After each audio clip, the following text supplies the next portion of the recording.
Oh, grief triggers. They are nasty little punches to the gut that reignite the emotions we thought we had dealt with.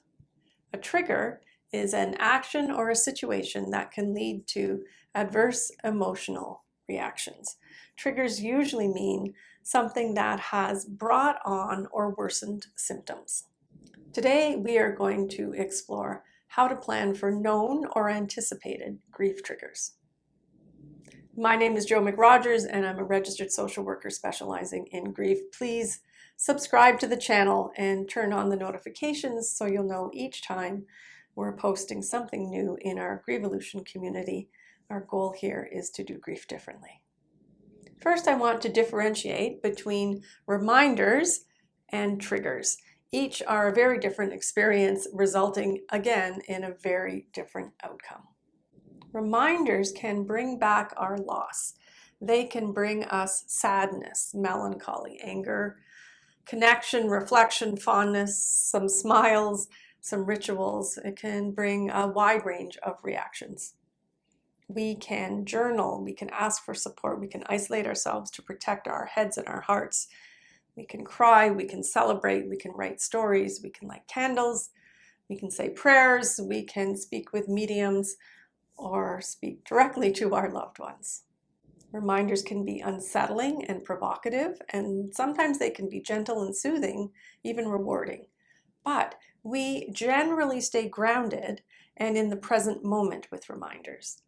Reminders bring us our loss. Triggers, on the other hand, bring back our grief.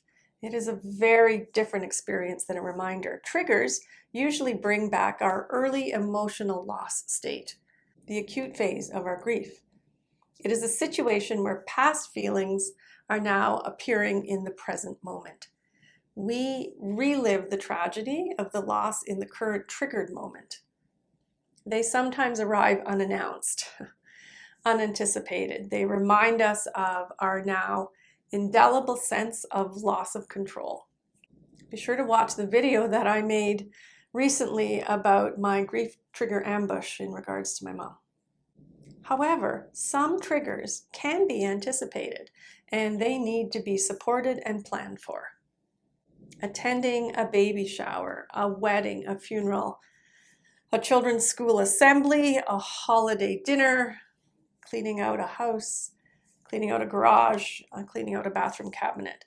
Please don't try to just wing these moments.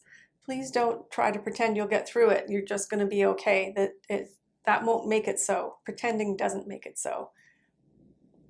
Please put a comment below if you have ever extended yourself beyond what your grief could tolerate. It's a really common occurrence. So as the trigger event approaches, remind yourself that emotions may arise. Give yourself permission to feel all the feels. Remind yourself that you have experienced a loss and that the emotions are valid. Most of the people that I support in my private practice state that when they have planned, the anticipation of the event was actually far worse than the actual event itself. This is the power of our minds. Therefore, try to harness that power to support yourself. Tell yourself that you have choices. Tell yourself that you have already experienced the loss and that grief is difficult and that what you are now experiencing is your relationship with the loss. For the event you fear being triggered at, first, know that no thank you is a perfectly acceptable response. You do not have to attend every invitation that is extended to you. Social etiquette does not need to upstage grief. If you do plan to attend, pre-plan an exit strategy. If any situation makes you feel that you need to either defend or hide your grief, then it is no place for a griever to be. Use your already strategic plan to leave, knowing that it is not a failure to perform, but that it is a cleverly designed grief care plan. I will link at the end to the video that I've made that teaches tips for these exact times. Before or after the event, create some space in your head, heart, and your mind for the stress that you're going to be exposed to. Be sure to be nourished and hydrated. Take several deep breaths, square your shoulders regularly. Try to be rested. Don't plan to go grocery shopping on the way home. That was my mistake one time after leaving a funeral. It made no sense. Support your relationship with the grief in anticipation of the trigger. Write a letter to your loved one, light a candle, complete a feelings inventory, create a playlist that either lifts you or one that honors the person that you have loved and lost. If you could please share your coping suggestions below so that we can all learn together. There is only so much that we can do to support our grief.